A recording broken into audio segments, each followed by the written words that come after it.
Kahapon, opisyal na binuksan ang tanghalan para sa mas pinalaking hamon sa mga Pilipinong may pusong kampyon. Buhay naman nung nagharap ang pambato ng Cavite na si Tea Sevilla at ang pambato ng Taguig na si Lucky Ramis. Si Lucky ang nakakuha ng mas malaking puntos mula sa mga inampalan at hinirang na kauna-unahang kampyon ng Tanghalan ng Kampyon 2025. Ngayong araw, magtuloy-tuloy kaya ang swerte ni Lucky? Tutukan ang kanyang laban dito sa Tanghalan ng Kampyon!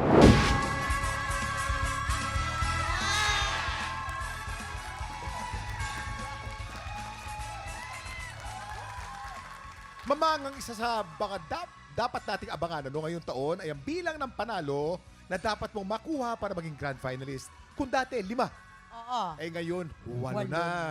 8 na. Ay! Nakaka-tense talaga yan ng bonggang-bongga. Oo, exciting. Kaya At saka dapat galingan na ang nila. taas ng level ng Oo. talent At ngayong season na to. Ito na Kakaiba. talaga agad-agad. Di ba? Naku, eto na nga. Mananatili bang maswerte ang kampiyon na si Lucky sa laban niya today? Alamin natin yan dito sa Tanghalan ng Kampyon! Kaway-kaway na tayo sa ating mga inampalan. Singer, songwriter, the R&B crooner, Daryl Ong. Concert stage performer and Queendom diva, Jessica Villaruin. Multi-platinum artist and OPM hitmaker, Renz Verrado.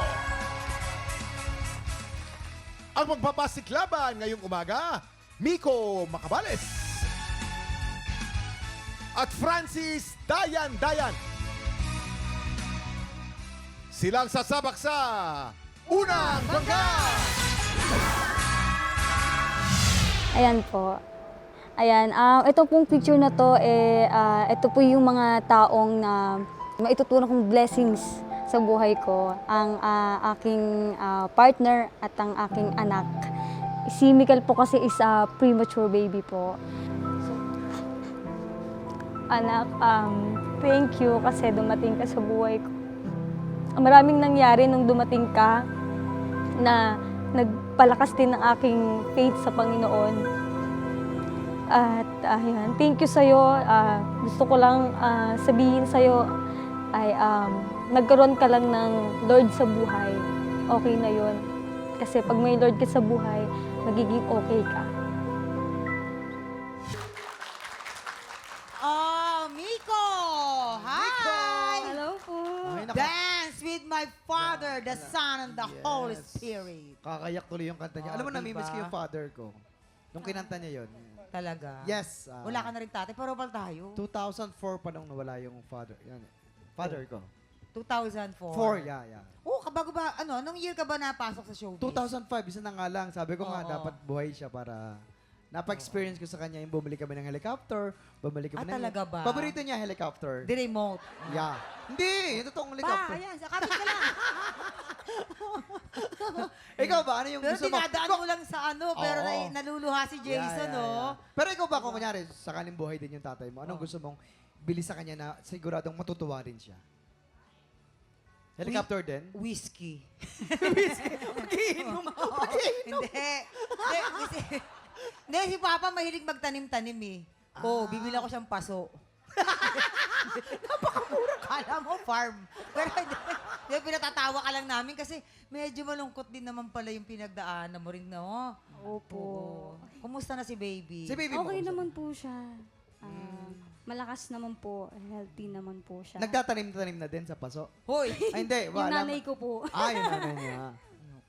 So, Pero ngayon, yung ano mo, talagang active naman ngayon. Yes, Yes, po. you know, good. God Maayos is po blessed. siya. God is good. Thank God you, is good. Lord. tama. Kapit lang tayo kay Lord, di ba? Walang imposible sa Kanya. Pero Yes. ito, tignan natin kung kakapitan ba natin ang magiging reaksyon ng ating mga inampalan sa iyong performance. Hi, Miko. Hello po. Una sa lahat, congratulations for being here and such a wonderful choice of song. Ang ganda ng pinili mong kanta, isa sa mga paborito kong kanta yan. Gusto ko rin yung version mo. Gusto ko actually yung voice quality mo, medyo mahangin. Merong part na parang kumikisi tandingan yung voice quality. Yung interpretation, originality nandun. Yung boses mo pa lang actually may emotion na eh. Tapos nasuportahan pa nung mga gestures. So, tumawid sa akin yung message ng song. Siguro, masasabi ko lang is yung diction, may mga words lang na kailangan pang mas maging pulido yung pag-enunciate. Bukod pa doon, gusto ko rin sabihin na yung boses mo, yung control nandun, kahit mataas na, hindi siya maingay pakinggan, hindi siya nakakarindi. Yung placement mo parang pigil siya pero audible siya. May presence siya kahit may control. So, for me, yan yung klase ng boses na masarap i-record sa studio. Kasi hindi nagpipik, hindi sumasabog yung vocals, mas madali siyang i-mix. Parang yun yung na-imagine ko habang kumakanta ka, parang sabi ko, ang sarap i-record tong artist na to. So yun, congrats. Thank you po. Recording artist ka na pala. Miko! Hello po. Hi. Ganda ng boses andon, facial expression nandon. I agree with Daryl na you work on your diction, yung right pronunciation, kasi importante yun. Dapat mas klaro yung words para mas maintindihan namin at sa mga nanonood. But your vocal range, very wide. Yung di kami kakabahan na makinig sa'yo, which is good. And dahil nadama ko yung lungkot, so same, tumagos din sa akin yung kanta. Kaya congrats. Thank you po. Ito na, tignan natin kung ano naman kayang scores ang ibibigay sa'yo ng ating mga inampalan. Miko, ang stars na ibibigay ko sa'yo today ay...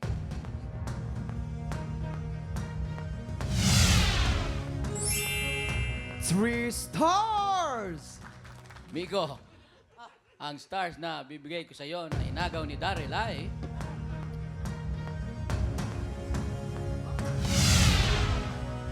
Three stars! Ayan, Miko, ibibiti muna natin kung anong score ang ibibigay naman ni Dan.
Tiktropa, pinanood mo hanggang sa dulo itong video na ito?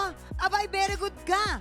For more happy time, watch more TikTok Lock videos on our official social media pages and subscribe to GMA Network official YouTube channel.